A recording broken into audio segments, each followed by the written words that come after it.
रोज सफाई झाली पाहिजे. कचरा पडलेला असतो झाडांचा हे, तरी रोजच्या रोज त्याचं साफसफाई झाली पाहिजे. आणि ज्येष्ठ नागरिकांच्या करता एक 2 बाकडी तिथे ठेवली पाहिजे ज्येष्ठ नागरिकांना बसण्याकरता. आणि वीटभट्टीच्या अलीकडं हे जो मोठे जे नाले गेलेले आहेत ते दोन्ही नाल्याचं पाणी एकत्र केलेलं आहे.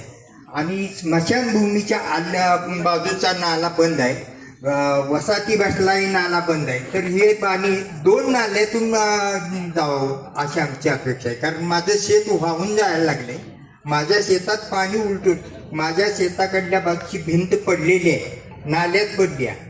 आणि त्यामुळं कचरा सगळा माझ्या शेतात येतो.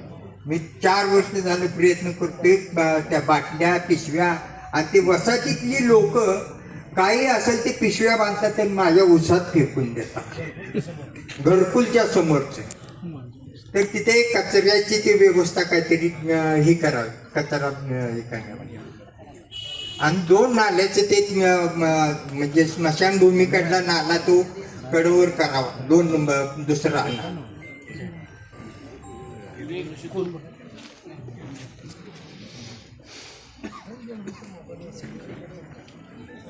महेश रानमाळे घर ते श्रीधर माळी घर ह्या दरम्यान जी 2 वेळा गटारीचं काम झालं नगरपालिकेमार्फत, पण तिथलं पाणी निघत नाही. तिथं चहा पावडरपेक्षा मॉर्टिन जास्त लागतं, एवढं ढास होत्यात. तिथली लोक वारंवार तक्रार करून सगळं ते अजिबात लक्ष दिलेलं नाही. 2 वेळा गटारीचं काम नगरपालिकेमार्फत झालंय, पण अजिबात त्याचा ढाळच निघालेला नाही. हे एक काम महत्वाचं आहे. आणि मधलं बोळ एक इदादी सरांच्या मागल्या बाजूला गटारीचं काम होऊन 1 वर्ष झालंय, पण त्यामध्ये मध्ये एक त्या कॉन्क्रीटमध्ये खडा आहे तो निघालेला नाही. ती एक किरकोळ रिपेरिंग मध्ये केलं पाहिजे. दुसरी गोष्ट, सद्गुरू माध्यमिक आश्रमशाळेचा जो रस्ता आहे ती लोटायला लोक येत नाहीत, आणि जी येत्यात साहेब ती त्या झाडाखाली बसलेली असतात, अजिबात काम करत नाहीत. त्यांच्या मागं मुकादम नाही, काय नाही 4-4, 5-5 माणसं येतात तिकडं, पण लोटत नाही. तिथे एक फुटपाथची व्यवस्था एक काय होत्या का बघा, म्हणजे सकाळची लोक तिकडे फिरा येतात. दुसरी गोष्ट, वारंवार मी तक्रार देऊन तिथल्या लाईटा लागतात, पण काही मंडळी विघ्न संतोष अशी आहे की तिथं लाईटा फोडतात. तिथं जरा नगरपालिकेमार्फत CCTV काय बसवू शकताय का बघा. कारण काय ती लोक बसवून जातात, ती 2 दिवसांनी लगेच फोडलेलं असतंय तिथं. त्यामुळे इकडल्या उजव्या बाजूला शाळा आहे आणि मागल्या बाजूला पण बऱ्याच लोकांनी तिथं इकडे तिकडे केले. तिथं फुटपाथची काहीतरी व्यवस्था होत्या का नाही, तर ती हाय ती सफाई तर व्यवस्थित करून द्या. तिसरी गोष्ट, माळी स्मशानभूमी जरा 1 मिनिट विश्वास तुमचा नंबर सांगा फक्त. स्वच्छतेसाठी नंबर लिहून घ्या. आपले सॅनिटरी इन्स्पेक्टर आहेत, ते ज्यांना हवा आहे त्यांनी नंबर फक्त लिहून घ्या. नंबर सांग, मी बोलतो तू सांग. 75 888 75 888 680 75. कर्मचारी आमचे काम करत नसतील, बसले, घंटागाडी आली नाही, गटार रेग्युलर साफ केलं, रेग्युलर म्हणजे काय रोज येत नाहीत, 8 दिवसाला वगैरे येतात, किंवा रस्ता रेग्युलर साफ केला नाही, तर आत्ता नंबर दिलाय तो परत एकदा सांगतो, लिहून घ्या. परत सांग नंबर. 75 888 680 75. हा नंबर फक्त लिहून ठेवा, आपल्याला उपयोगात येईल. Vishwanath Patil, sanitary inspector, SI म्हणून द्या, SI.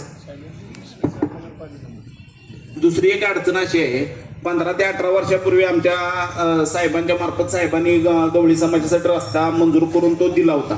त्याला 15 वर्ष झालं, परत काय त्याला कॉन्क्रिटीकरण किंवा आतलं जी ठोकळं बसवल्यात ते अजिबात नाही. प्रत्येक वेळेला आम्ही कामासाठी त्यांच्याकडे गेले की त्यांची एकच तक्रार आहे की पाणी तिथं एवढं, म्हणजे त्याचे 100-100, 150 फूट पाईप टाकून पाणी न्यायला लागतंय. त्यांच्यासाठी एक सबमिट आत एक 3 इंची किंवा 4 इंची पाईपलाईन टाकली आणि ती जर का पाणी बाहेर काढलं तर एक फार मोठं काम होईल. आणि कॉलनीच्या आणि जाधव फॅमिली आहे आपली इथं, त्यांच्या मागल्या बाजूला इकडनं वरनं गटर आलेला नाही, ती साफ करता येत नाही का, तर तिथं जागा नाही. ते जरा साफ करून किंवा काहीतरी व्यवस्था करता येते का, ते एक त्याचा फार मोठा प्रश्न आहे. तो एक सांत्वन व्हावा. माळी स्मशानभूमी आता सगळ्या सुविधा व्यवस्थित आहेत, झाडं वगैरे व्यवस्थित आहेत, त्याची रंगरंगोटी करून मिळावी. त्या संदर्भात आम्ही एक समाजामार्फत तुम्हाला पत्रही दिलंय. एवढी कामं जरा करावी.